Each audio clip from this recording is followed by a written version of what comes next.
जय श्री राम दोस्तों।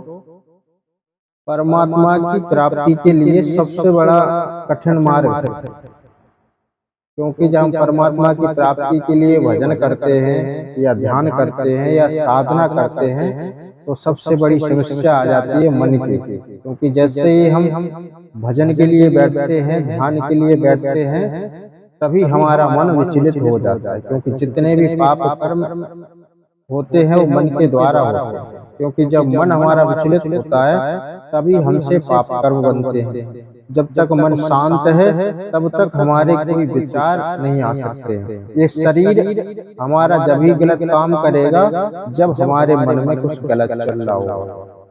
क्योंकि जब मन में कुछ गलत चलेगा तो हमारा ये शरीर वहां पहुंचेगा।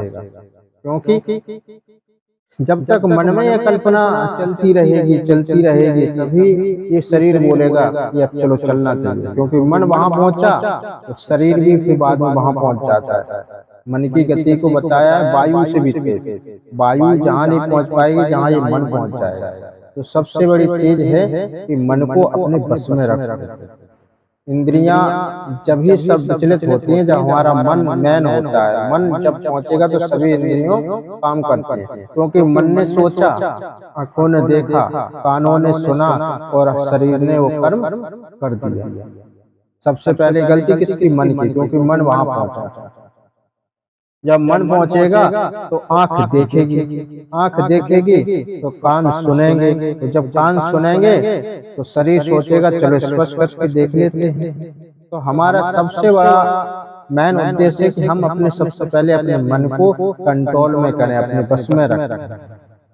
ये मन खाली रहेगा ना तो आप कहीं ना कहीं फंसा ही देगा। इसलिए इस मन को आप परमात्मा के चरणों में लगा दो और परमात्मा से कह दो कि जहविद होए नाथ हित मोरा, नाथ सुवेग दास में तोरा। जिस प्रकार से हमारा हित हो नाथ वही आप करो, इस मन की हमें नहीं सुनना है। तो परमात्मा आपका वही कार्य करेगा जिससे आपका कल्याण हो। और अगर ये मन की आप सुनोगे तो मन को आपके कल्याण से कोई लेना देना नहीं है। क्योंकि मन तो आपको ले जाके फंसा देगा। दंड किसको मिलेगा? आपके शरीर को। कष्ट किसको मिलेगा? आपके शरीर को। बदनामी किसकी होगी? आपके नाम की, आपकी बदनामी होगी।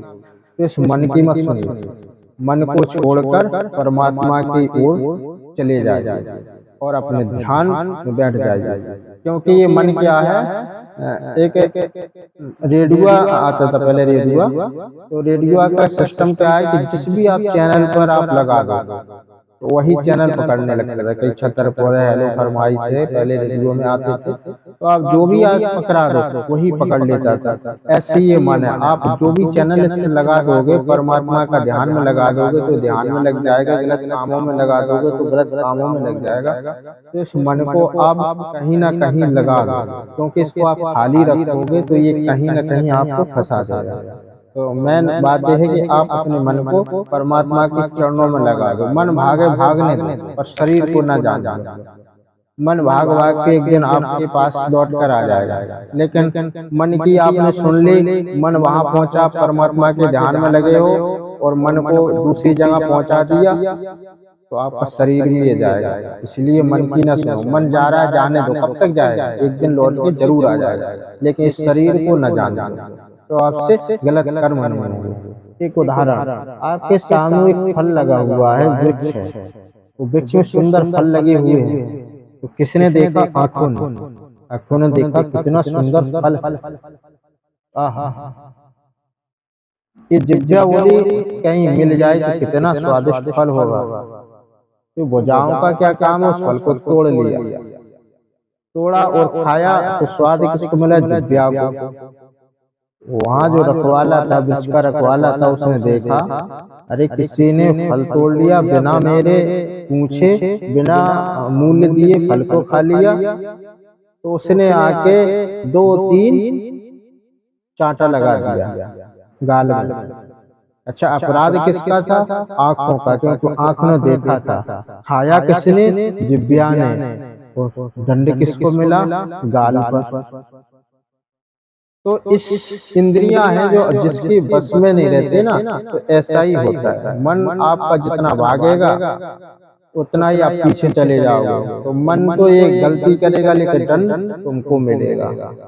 पाप कर्म मन करवाता है लेकिन कष्ट किसको मिलेगा? आपको। आप गलत विचार रखोगे तो अपराध किसका माना जाएगा? आपका। इसलिए इस मन की न सुन के इस मन को परमात्मा में लगा दो।